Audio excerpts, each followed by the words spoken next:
नमस्कार। अब आप रामायण की पंक्ति सुनेंगे, श्री रामचरितमानस कुछ पंक्तियाँ। एक दोहा है, कहा गया है कि गुरु श्रुति सम्मति धर्म फल, गुरु श्रुति सम्मति धर्म फल, पाई बिनहि कलेश, हठ बस सब संकट सहे, गालब नहु सन रे। गुरु श्रुति सम्मति धर्म फल, गुरु श्रुति सम्मति धर्म फल, पाई बिनहि कलेश, हठ बस सब संकट सहे, गालब नहु सन रे।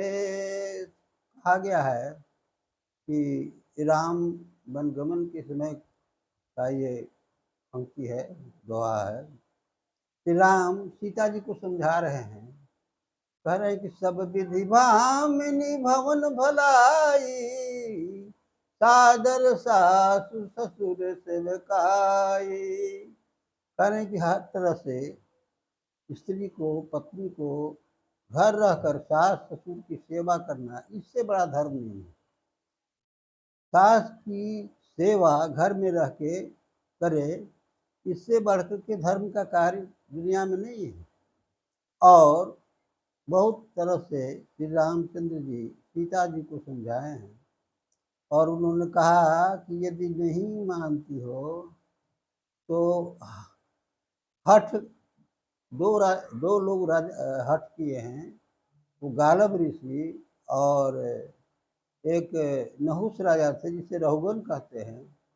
ये दोनों ने बहुत काफ़ी हठ किया था, तो तुम्हारी स्थिति भी वही होगी, इसलिए हठ करना उचित नहीं है, हठ मत करो। कहा गया है कि गुरु श्रुति सम्मति धर्म फल, गुरु की और श्रुति माने वेद की राय है, दोनों की राय है कि पत्नी को घर में रह के सास ससुर की सेवा करना। गुरु श्रुति सम्मति धर्म फल, पाई बिनहि कलेश, बिना कष्ट के घर में रहकर पत्नी अगर सास की सेवा करे तो धर्म का फल इससे बढ़कर नहीं है।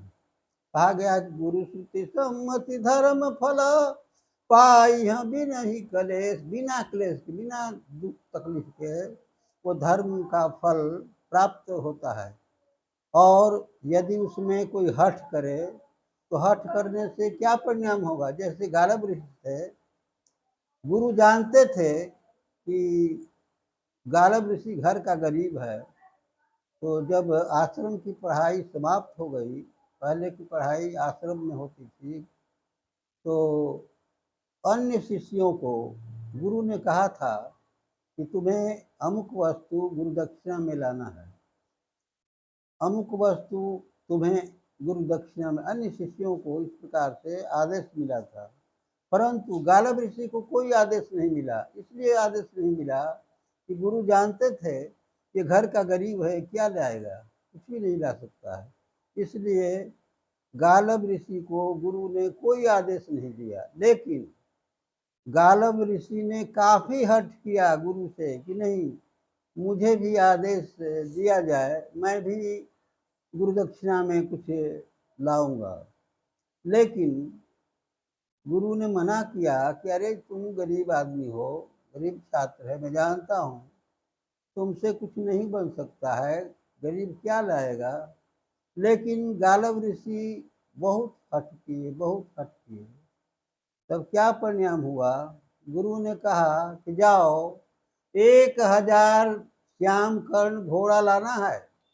1000 श्याम कर्ण घोड़ा, जो पूरे इंडिया भर में, भारतवर्ष में खुलने पर एक श्याम कर्ण मिलना मुश्किल है। तो गुरु का तो आदेश हो चुका। अब गालब ऋषि बहुत परेशान हुए, बहुत उनको कष्ट हुआ, यत्र तत्र सर्वत्र सब जगह परेशान हुए, कहाँ नहीं गए, लेकिन उनको एक भी वो घोड़ा नहीं मिला, श्याम कर्ण घोड़ा नहीं मिल सका। तो पहला एक उदाहरण भगवान श्री राम ने सीता को कहा कि देखो गालब ऋषि की तरह तुम्हें भी कष्ट होगा, इसलिए घर पर रहकर सास की सेवा करो। नहीं मान सकी तो दूसरा उदाहरण क्या है कि गुरु श्रुति सम्मति धर्म फल पाई हबि नहीं कलेश, हठ बस सब संकट सहे, गालब नहुस नरेश। गालब ऋषि के विषय में अभी मैंने कहा। और दूसरे एक राजा थे नहुस राजा, जिनका नाम रहुगन भी है। तो नहुस प्रतापी राजा थे और उन्होंने यह विचार कर लिया, विचार स्थिर कर लिया कि चाहे जैसे भी हो इंद्र की पत्नी से मैं शादी करके ही रहूँगा, चाहे जैसे भी हो। तो उनको अहम हो गया था और उन्होंने सप्तऋषि को बुलाया, 7 महात्मा आए और कहा कि एक पालकी लाई गई और पालकी में 7 सप्तऋषि को कहा कि खींच करके ले चलो। तो सप्तऋषि पहुँचे हुए महात्मा थे। वो सभी ऋषियों ने क्या कहा, सर्पो सर्पो, अर्थात तुम सर्प हो जाओ। वो श्राप दे दिया। 7 ऋषियों ने जिसको पालकी में खींचने के लिए कहा था, वो सप्तऋषि ने राजा को नहुस को श्राप दे दिया कि तुम सर्प हो जाओ। राजा पालकी से निकलकर विशाल सर्प होकर जंगल में इधर उधर भटक रहे हैं। कितना कष्ट हुआ, दूसरी योनि में भले कुछ योनि बदली होगी, लेकिन उस राजा को जिनके अंदर अहम था, इंद्र की पत्नी से शादी करने की बात तो बहुत दूर रही, वो ऋषियों ने सप्त ऋषि ने उसे श्राप दे दिया और श्राप के कारण नहुस राजा सर्प होकर के सर्पो बन सर्प होकर इधर उधर जंगल में भटकने लगे, कांटा कूप में इधर उधर परेशान होते रहे। तो इतना ही कहकर मैं अपनी वाणी को विराम देता हूँ। श्रोताओं को नमस्कार।